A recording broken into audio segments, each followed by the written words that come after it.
Welcome back to Turner Classic Movies. Tonight is that rare occasion when all five of us are together for this special New Year's Eve edition, and we're all picking a film that is special to us for this occasion. And I have chosen the 1947 Eagle Lion release, Repeat Performance, which was very, very obscure. I mean, it was somewhat of a lost film. And years ago, we discovered a 35 millimeter print of this film, and I scheduled it for my Noir City Film Festival and invited Joan Leslie to come and appear with the movie. She was very, very excited.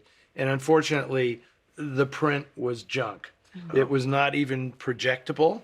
So I'm giving an on-air shout out now to my colleague Peter Konheim, who had a 16 millimeter print of the film in his collection and was able to rescue the whole event. Did he go home and get it? He did. He lived in the Bay Area, So and he he left the actually, theater. Wow. yeah, it was like an emergency thing. We don't have the film, and he said, "I got a 16," and we had to run out and rent a 16 millimeter projector and show it in a theater that held 1,400 people. Was it spooled up and ready to go, or did you discover Peter's always ready. So the end of that was it became a mission for us to restore the film so that a 35 millimeter print existed of this movie. And you see that at the beginning of the film, you see Film Noir Foundation. Yes. Yes, I was like, I know that guy. We eventually raised the money and found enough materials that we were able to reconstruct the film.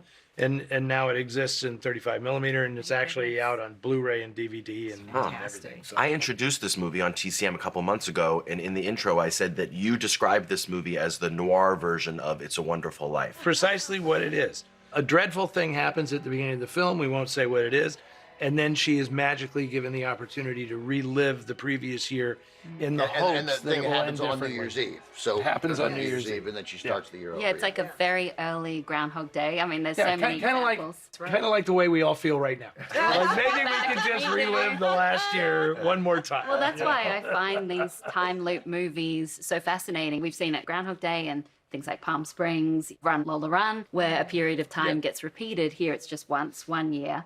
But I love the idea of fate. Is everything predestined, or do we each individually choose our actions? And as someone who's a big goal setter and New Year's resolution setter, I like to think I'm in complete control. But, you know, sometimes things happen, near accidents or something where you think about how much goes into that moment happening. And I don't know, I love that idea. I like this. So the butterfly effect. That, Yeah. that when we go back in time, and can we? But I like the movies. Can we kill baby Hitler? That's right. But I like the movies that suggest that you can change little details, but It's the big always gonna thing's happen. going to happen anyway, and the circumstances will steer themselves to it, no matter how you try to mess with those circumstances. Right. It's such a remarkable find, Eddie. I'm grateful to you for the work that you did to preserve this film.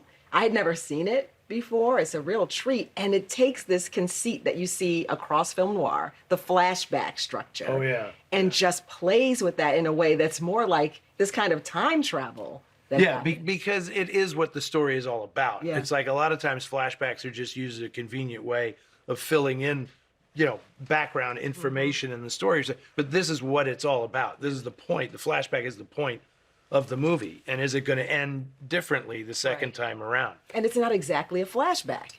Because No. usually you see what No. happens, some crazy thing happens, and you see all the things that led up to it. This is about what could maybe lead up to the same thing. It's fascinating. And what's really interesting is I went back and read the novel that it's based on, and it's very, very different. Same premise, but it's a different protagonist. Different character, yeah. It's a different character. So that'll show you, I don't know if people realize how popular a star Joan Leslie was at that time. I mean, she was making that transition from Warner Brothers ingenue, and this was a big step for her because she had fought Jack Warner to get out of her contract, and this was her big breakout film to make her the protagonist. Her husband, Barney, is the protagonist in the novel, but they changed it and said, no, it's more interesting if Sheila is the protagonist. Barney, not a great name. Not a great guy. Yeah. Oh my God. Yeah. It's true, and it's going to be true in my film, Sunset Boulevard. It's true here in Repeat Performance. Like, there's so much coddling and patience with abhorrent behavior. When really, like, hey man, enough. We're not gonna change our lives for your nonsense. Yes. But nobody says that to Barney. No. And honestly, this whole thing was built around Richard Basehart. This is Richard Basehart's debut appearance in the movies, and the world premiere of the film was in Zanesville, Ohio, his hometown. And this was the start of what would be an amazing career for him. Yeah, he does a great job.